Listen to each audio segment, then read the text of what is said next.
के bank reconciliation statement हमें prepare करना है संजय का। Bank reconciliation statement of Sanjay as on 31 March 2016 March month का हमें क्रिएट करना है, जिसमें सबसे पहले हमारे पास कौन कौन सी चीजें दी हुई है वो देख लेते हैं। तो ये यहाँ पे क्लोजिंग में एज पर पासबुक हमारी अमाउंट है 18,705 और एज पर कैश बुक दोनों साइड अगर हम देखते हैं तो लास्ट हमारा बैलेंस जो दिखा रहा है वो 7,335 रुपीज दिया हुआ है। दोनों मैच नहीं कर रहे, इसलिए आपको रिकंसिलिएशन स्टेटमेंट प्रिपेयर करना है। तो आपको गलती कहाँ पे हुई है वो इसमें फाइंड करना है। तो कैसे फाइंड करेंगे? तो one by one step wise हम फाइंड करेंगे। स्टेप वाइज यानी कैसे? तो सबसे पहले जैसे कि हम पासबुक की डेबिट साइड और कैश बुक की क्रेडिट साइड सबसे पहले देख लेंगे, फिर पासबुक की क्रेडिट साइड देखेंगे और कैश बुक की डेबिट साइड हमें चेक करनी है। दो तरह से चेक कर लेने के बाद फिर से एक बार कैश बुक की डेबिट साइड और पासबुक की क्रेडिट साइड हमें चेक करनी है। फिर से एक बार कैश बुक की क्रेडिट साइड और पासबुक की डेबिट साइड चेक करनी है। टोटल 4 तरह से हमें चेक करना है। पहले 2 बार पासबुक में से और फिर 2 बार हमें कैश बुक में से फाइंड आउट करना है कि कहाँ पे गलती हुई है। इन 4 तरह से हम चेक करेंगे तो हमें शायद गलती मिल जाएगी उसकी। तो सबसे पहले स्टार्ट करते हैं। एज पर हमारा पासबुक हमारा क्लोजिंग 18,705 जो दिया हुआ है, अगर आपको इस क्रेडिट साइड दिया हुआ है तो आपको वो अमाउंट लिखनी है डेबिट साइड। तो पासबुक में अगर डेबिट साइड अमाउंट आ रही है तो वो बैंक ओवरड्राफ्ट है। तो यहाँ पे फर्स्ट हमारी entry bank overdraft as per passbook. Bank overdraft as per passbook आपको लिखना है डेबिट साइड, अमाउंट है हमारी 18,705 रुपीज। अगर यही डिफरेंस आपका डेबिट साइड होता है, यहाँ पे पासबुक में डेबिट साइड अमाउंट होती तो यहाँ पे हम क्रेडिट साइड लिखते और बैंक शिल्लक लिखते या बैंक बैलेंस लिखते। उसमें बैंक ओवरड्राफ्ट वर्ड्स उसमें नहीं आता, लेकिन यहाँ पे क्रेडिट साइड है तो डेबिट साइड अमाउंट लिखेंगे और बैंक ओवरड्राफ्ट हमें लिखना है।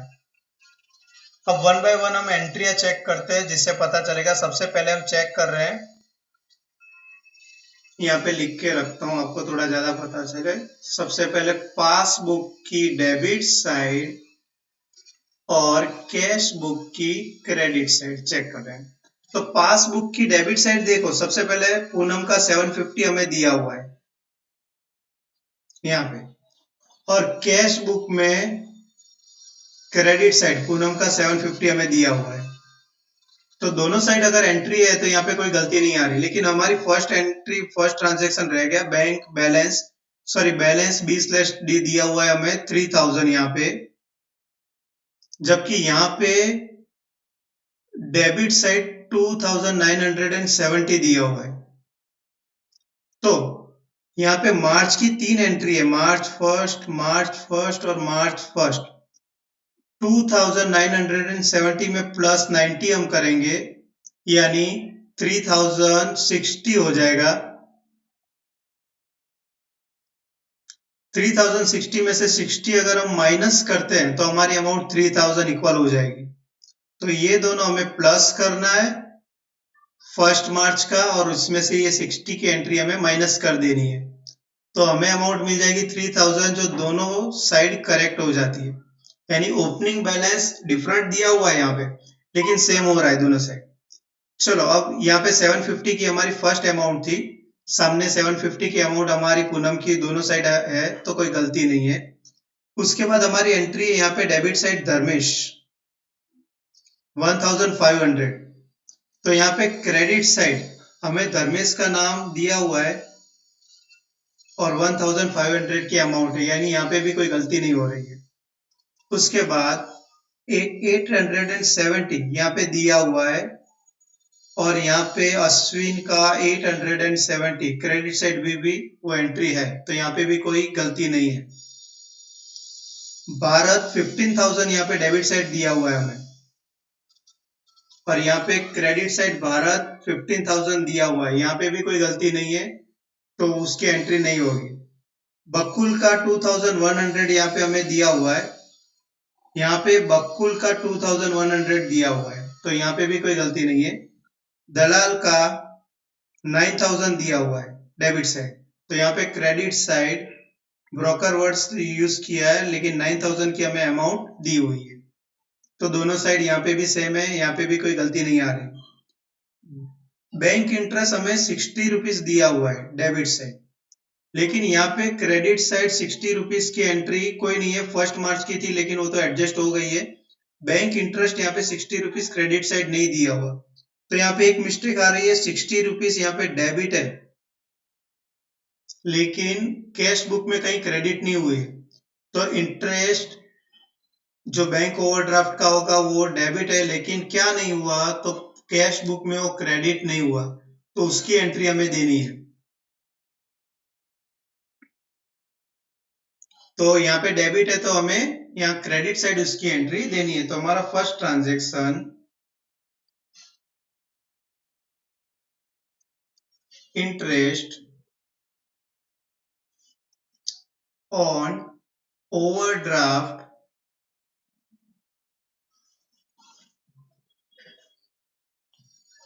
not credited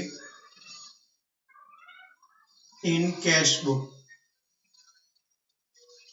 और हमारी अमाउंट थी 60 रुपीज। डेबिट हुई है एंट्री यहाँ पे 60 रुपीज, लेकिन वो क्रेडिट नहीं हुई है कहीं पे कैश बुक में। तो सारी एंट्री हमने चेक कर ली है, डेबिट साइड की पासबुक में और कैश बुक की क्रेडिट साइड की। अब फिर से हम चेक करेंगे सेकंड, पासबुक की क्रेडिट साइड और कैश बुक की डेबिट साइड।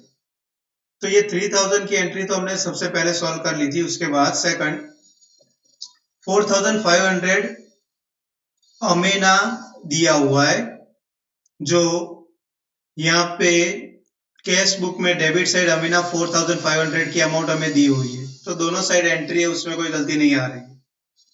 उसके बाद 3000 की एंट्री हमें दी हुई है देसाई की, जो कैश बुक में 12 को है, देसाई 3000 की एंट्री, दोनों साइड सेम है, उसमें भी गलती नहीं आ रही है। नेक्स्ट 75 रुपीज की एंट्री है, डिविडेंड क्रेडिट हुआ है पासबुक में, जो 75 रुपीज की एंट्री कैश बुक में हमें कहीं पे नहीं दिखाई दे रही, तो ये एक मिस्टेक है जो कैश बुक में लिखनी रह गई है। तो 75 रुपीज की एंट्री हम लिखेंगे। तो 75 रुपीज की जो एंट्री है वो क्रेडिट साइड यहाँ पे दी हुई है, तो हमें कौन सी साइड लिखनी है, डेबिट साइड, यानी डिविडेंड क्रेडिट हुआ है लेकिन कैश बुक में उसकी एंट्री डेबिट नहीं हुई है, तो उसकी एंट्री लिख देते हैं। 75 रुपीज की एंट्री थी हमारी,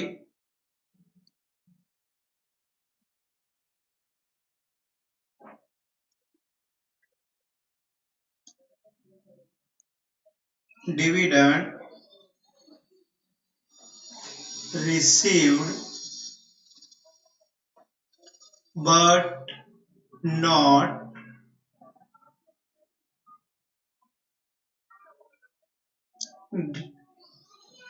debited in cash book। तो डेबिट साइड हमें अमाउंट लिखनी है 75 रुपीज की। चलो दो तरह से हमने चेक कर लिया, अब और एक बार चेक कर लेते हैं। पहले कैश बुक की डेबिट साइड और पासबुक की क्रेडिट साइड। कैश की डेबिट साइड देखना है और पासबुक की क्रेडिट साइड।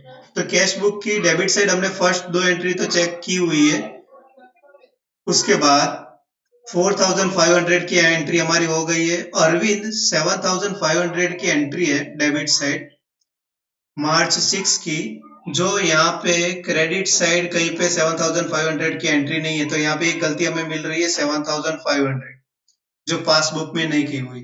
दिसाई की एंट्री हो गई है। आशीष 6075, उसकी भी पासबुक में कहीं पे क्रेडिट साइड कोई एंट्री नहीं है, तो सेकंड एंट्री हमारी है 6075 रुपीज। और लास्ट में तो क्लोजिंग बैलेंस है, तो दो एंट्री है हमारी यहाँ पे जो हमें लिखनी है, एक 7500 और एक 6075। यहाँ पे डेबिट हुई है कैश बुक में, यानी चेक डिपॉजिट हुआ है, लेकिन वो पासबुक में क्रेडिट नहीं हुआ है। चेक डिपॉजिट हुआ है लेकिन पासबुक में क्रेडिट नहीं हुआ है, तो हमें लिखना क्या है, cheque deposited but not credited in bank.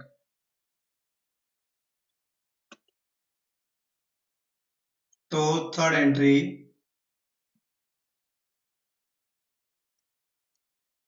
Check deposited but not credited in passbook या तो फिर इन बैंक।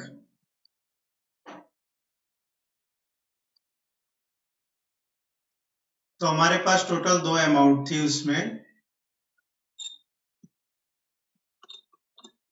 एक अरविंद के 7500 और आशीष के 6075। अरविंद 7500 प्लस आशीष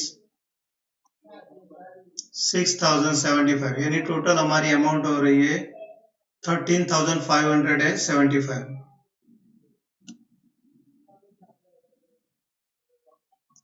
13,575 के अमाउंट। चलो हमने तीन तरह से चेक कर लिया। अब फोर्थ, कैश बुक की क्रेडिट साइड और पासबुक की डेबिट साइड हमें चेक करना है। तो कैश बुक की क्रेडिट साइड में आप देख सकते हो, पहली एंट्री 60 वाली है जो हो गई है, पूनम वाली एंट्री हो गई है। सैलरी 1500 जो अतुल का था, वो यहाँ पे डेबिट साइड आपको कहीं पे दिखाई नहीं दे रहा, अतुल का चेक, तो सैलरी वाला, तो हमारा फर्स्ट मिस्टेक आ रहा है 1500। उसके बाद धर्मेश और अश्विन की एंट्री चेक हो गई है। प्रदीप के 690 आपको कहीं पे दिखाई नहीं देंगे पासबुक में डेबिट साइड, तो सेकंड एंट्री हमारी आ रही है 690। उसके बाद भारत, बकुल और ब्रोकर तीनों एंट्री आ गई है। तो यहाँ पे हमारी दो मिस्टेक है, 1500 की और 690 की। तो चेक इश्यू हो गया है लेकिन वो बैंक में प्रेजेंट ही नहीं हुआ, तो आपको उसकी एंट्री डेबिट करनी है। तो 1500 और 690 एंट्री हमें लिखनी है। तो हमारी फोर्थ एंट्री है, check issued but not presented। आपको दो नाम दिए हुए उसमें, सैलरी 1500 और प्रदीप 690। सैलरी 1500 प्लस प्रदीप 690, यानी आपको डेबिट साइड यहाँ पे लिखना है 2190 रुपीज। चलो हमने हर तरह से चेक कर लिया, अब आपको डिफरेंस इसमें फाइंड करना है और इसका आंसर लिखना है। ऊपर हमने एज पर पासबुक लिखा था, अब हम as per cash book find करेंगे। तो टोटल कर लेते हैं सबसे पहले। डेबिट साइड का आपका टोटल आ रहा है 20,970। 20,970, जबकि क्रेडिट साइड का आपका टोटल आ रहा है 13,675। 35। तो डेबिट साइड की हमारी अमाउंट ज्यादा है, जो लिख लेते हैं 20,970, दोनों साइड लिख रहे हैं। उसमें से क्रेडिट साइड की अमाउंट कम है, वो लेस करने के बाद हमारी अमाउंट आ रही है 7,335। 7,335। अब एज पर कैश बुक इतना आंसर है कि नहीं देख लेते हैं। तो एज पर कैश बुक हमारी लास्ट एंट्री बैंक बैलेंस जो था वो 7,335 ही आ रहा है। तो हमारी अमाउंट है 7,335। तो यहाँ पे बैंक ओवरड्राफ्ट है, लेकिन एज पर कैश बुक, तो bank overdraft as per cash book. यानी हमने क्वेश्चन स्टार्ट किया था 18,705 से, 18,705 से, और हमारा आंसर आ रहा है 7,335। टोटल 4 टाइप से हमने चेक किया और उसके बाद हमारा आंसर मिल रहा है। तो आपको चेक कैसे करना है, पहले पासबुक की डेबिट साइड और कैश बुक की क्रेडिट साइड, फिर पासबुक की क्रेडिट साइड, कैश बुक की डेबिट साइड, कैश बुक की डेबिट साइड, फिर पासबुक की क्रेडिट साइड, कैश बुक की क्रेडिट साइड, और फिर पासबुक की डेबिट साइड। उसके बाद आपको वो डिफरेंस मिल जाएगा।